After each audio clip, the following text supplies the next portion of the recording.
తెలంగాణ కాంగ్రెస్కు కొత్త బాస్ తెలంగాణ ఇన్ఛార్జిగా దీపాదాస్ మున్షి అంటే కేసీ వేణుగోపాల్ గారు అడిగితే నిన్న తెలంగాణకు కొత్త ఇన్ఛార్జిని అయితే పెట్టడం జరిగింది. మరి ఆమె పేరు దీపాదాస్ మున్షి. ఠాక్రే స్థానంలో నియామకం జరిగింది. పార్లమెంట్ ఎన్నికల కోసం మార్పు ఉత్తర్వులు జారీ చేసిన కేసీ వేణుగోపాల్. ఏది ఏమైనా తెలంగాణలో కాంగ్రెస్ ప్రభావాన్ని మరింత పెంచడం కోసం వాళ్ళైతే పూర్తి స్థాయిలో పనిచేస్తున్నట్టుగా తెలుస్తూ ఉంది. మరి రానున్న లోక్సభ ఎన్నికలకు సంబంధించిన విషయంలో ఠాక్రే గారిని కాకుండా దీపాదాస్ మున్షిని తీసుకొచ్చి పెడితే మరి లోక్సభ స్థానాలకు సంబంధించిన విషయంలో మరిన్ని మార్పులు చేర్పులు చేసి లోక్సభ స్థానాలు పెంచుకునేటువంటి అవకాశం ఉంటుందని చెప్పేసి వాళ్ళు భావిస్తున్నారు. ఎందుకంటే తెలంగాణలో 10 ఎంపీ స్థానాలను గెలుపొందాలని చెప్పేసి బీజేపీ భావిస్తుంది. అట్లా పోతే ఈ తెలంగాణలో లోక్సభ ఎన్నికల్లో మన ప్రభావం చూపించకపోతే రానున్న రోజుల్లో మొత్తానికి మన పార్టీ కనుమరుగయ్యేటువంటి అవకాశాలని చెప్పేసి బీఆర్ఎస్ పార్టీ భావిస్తున్న క్రమంలో మరి కాంగ్రెస్ కూడా అధికారంలో ఉన్నటువంటి పార్టీ మనది.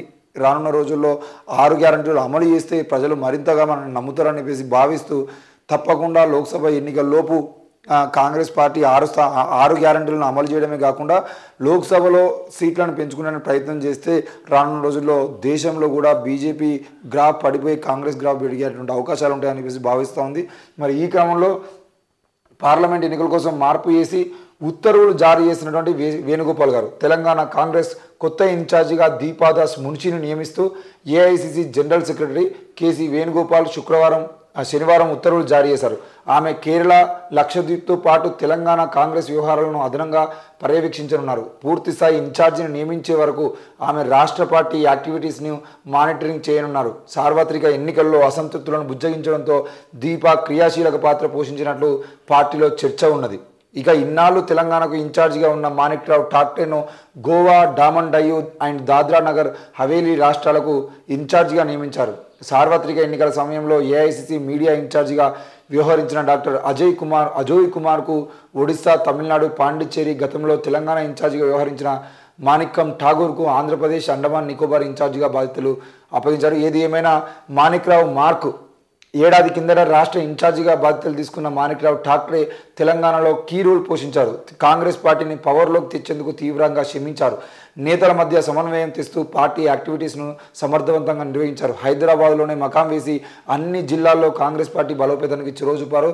తప్పకుండా మాణిక్రావు ఠాక్రే గారు సీఎం రేవంత్ రెడ్డికి సంబంధించిన విషయంలో కూడా ఆ ముఖ్యమంత్రి పదవికి సంబంధించిన విషయంలో కూడా ముందుండి నడిపించి ఆ కాంగ్రెస్ అసంతృప్తులందరినీ ఆనాడు ఎలక్షన్స్కి ముందు అసంతృప్తిని ఏ విధంగా అయితే బుజ్జగించే ప్రయత్నం చేసిండో మరి గెలిచిన తర్వాత ముఖ్యమంత్రి పదవికి సంబంధించిన విషయంలో కూడా ఆయన చొరవ తీసుకొని పెద్ద ఎత్తున పనిచేసి అటు ఉత్తమ్ కుమార్ రెడ్డిని కానీ లేదంటే బట్టి విక్రమార్కను కానీ శ్రీధర్ బాబుని కానీ ఇట్లా కోమటిరెడ్డి బ్రదర్స్ని కానీ వీళ్ళందరినీ సీతకు సంబంధించిన విషయంలో ముఖ్యంగా పదవులకు సంబంధించిన విషయంలో కూడా మాణిక్రావు ఠాక్రే గారు అయితే తన మార్కు రాజకీయాలను చూపించడం జరిగింది. మరి ఇప్పుడు మొత్తానికైతే దీపాదాస్ మున్షిని అయితే తెలంగాణ కొత్త ఇన్ఛార్జిగా తీసుకురావడం జరిగింది. మరి ఆమె మార్కు రాజకీయాలు లోక్సభ ఎన్నికల మీద ఏ విధంగా ఉండబోతున్నాయి? బీజేపీ, బీఆర్ఎస్, కాంగ్రెస్ మొన్నటి వరకు తెలంగాణలో బీఆర్ఎస్ అధికారంలో ఉండడం వల్ల బీఆర్ఎస్తో పోటీపడేది బీజేపీనా లేదా కాంగ్రెస్ అన్నట్టుగా రాజకీయాలు నడిచినాయి. కానీ ఇప్పుడు కాంగ్రెస్, బీజేపీ, బీఆర్ఎస్ 3 కూడా పెద్ద ఎత్తున పోటీ చేస్తున్నటువంటి క్రమంలో అన్ని సీట్లు మాకే రావాలి, కనీసం 10కి పైగా సీట్లు సంపాదించాలని చెప్పేసి 3 రాజకీయ పార్టీలు పోటీ పడుతున్న క్రమంలో మరి రానున్న లోక్సభ ఎన్నికలు ఏ విధమైనటువంటి రాజకీయాలు చేయబోతున్నాయి, ఎంతటి పోటీని ఇవ్వగలుగుతున్నాయి, కనీసం అందులో 10 స్థానాలలో కనీసం ఒక 1000 నుండి 5,000 లోపు ఓట్లతో గెలిచే వాళ్ళే ఎక్కువగా ఉండే అవకాశాలు ఉన్నట్టుగా కూడా తెలుస్తూ ఉన్నాయి. మరి ఇప్పుడు ఈ లోక్సభ ఎన్నికల్లో జరిగేటువంటి రిజల్ట్ వల్లనే కాంగ్రెస్ పార్టీ దేశంలో రాజకీయం చేయడం గురించి కానీ లేదంటే బీఆర్ఎస్ పార్టీ తెలంగాణలో కనుమరుగవుతుందా ఉంటుందా అనే విషయంలో కానీ ఎన్నో రాజకీయ కోణాలు ఉన్నాయి. కాబట్టి ఈసారి ఈ లోక్సభ ఎన్నికలకు సంబంధించిన విషయంలో మాత్రం 3 పార్టీలు గట్టి పోటీని ఇవ్వాలనుకుంటున్నాయి. ఎందుకంటే ఇక బీజేపీ పార్టీ తెలంగాణలో పూర్తి స్థాయిలో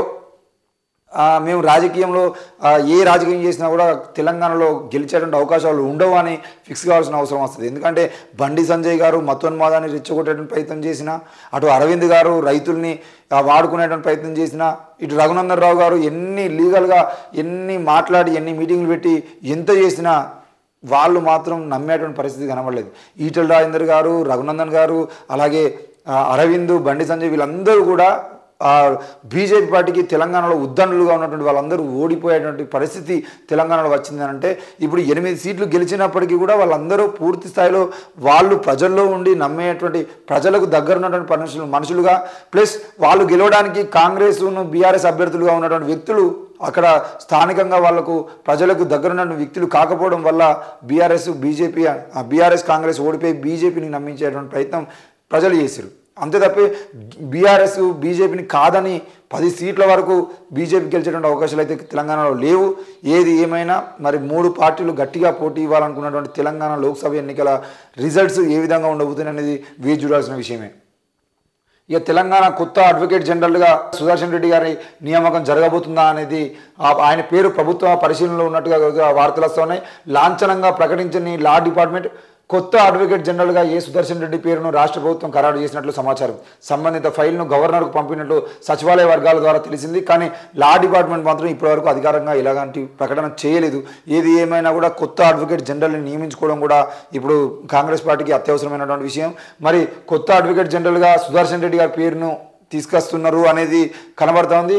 మరి ఇక్కడ మనం మాట్లాడుకోవాల్సిన విషయం ఏంటి అని అంటే కాంగ్రెస్ ప్రభుత్వం వచ్చిన తర్వాత మార్పులు చేర్పులు భారీగా జరుగుతాయి. మార్పు కోసమే కాంగ్రెస్ అధికారంలో రావాలని చెప్పినప్పుడు ఎప్పుడైతే కేసీఆర్ గారు వాళ్ళ విలమలకు సంబంధించిన రాజ్యాన్ని తయారు చేయాలని చెప్పేసి తెలంగాణ రాష్ట్ర వ్యాప్తంగా ఏ భూములు ఉన్నా ఏ పథకాలు ఉన్నా ఏ కాంట్రాక్టులు ఉన్నా వాటన్నిటిని విలమల కోసం ఆఖరికి మీడియాలో కూడా వాళ్ళ కులానికి సంబంధించిన వ్యక్తుల్ని పెట్టుకొని మొత్తం మీడియా ఛానళ్ళను కూడా కొనుక్కునేటువంటి ప్రయత్నం ఆయన చేసిండు. మరి ఈరోజు కూడా రేవంత్ రెడ్డి గారు అధికారంలోకి వచ్చిన తర్వాత తెలంగాణ ప్రజలు కోరుకున్నటువంటి మార్పు విలమలు పోయి రెడ్లు రావడం కాదు కదా.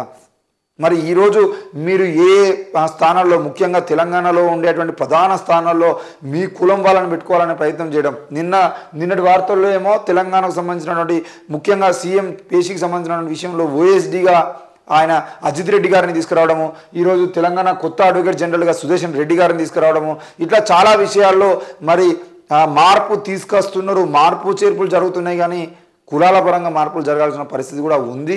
ఇక్కడ పక్కా మైనార్టీలను కానీ దళితులను కానీ బీసీలను కానీ వాళ్ళందరికీ మంచి సముచిత స్థానాన్ని ఇచ్చేది ఉంటే ఎక్కువగా ప్రజలు మిమ్మల్ని విశ్వసించే అవకాశం ఉంటుంది. మళ్ళీ మీరు కూడా రేవంత్ రెడ్డి గారు కూడా ముఖ్యమంత్రి కేసీఆర్ గారు చేసినటువంటి రాజకీయం మీరు చేస్తే రానున్న రోజుల్లో ప్రజలు మిమ్మల్ని కూడా మళ్ళీ ఇబ్బంది పెట్టే అవకాశాలు ఉంటే ఆ విషయాన్ని కూడా గుర్తుపెట్టుకొని స్థానాలకు సంబంధించిన విషయంలో అధికారులకు సంబంధించిన విషయంలో తప్పకుండా ఆ కులాల కోణాన్ని వదిలేసి వీలైనంత వరకు అన్ని కులాలకు సముచిత స్థానం కల్పించే విధంగా మీరు ముందుకెళ్లాలని కోరుతా ఉన్నాం.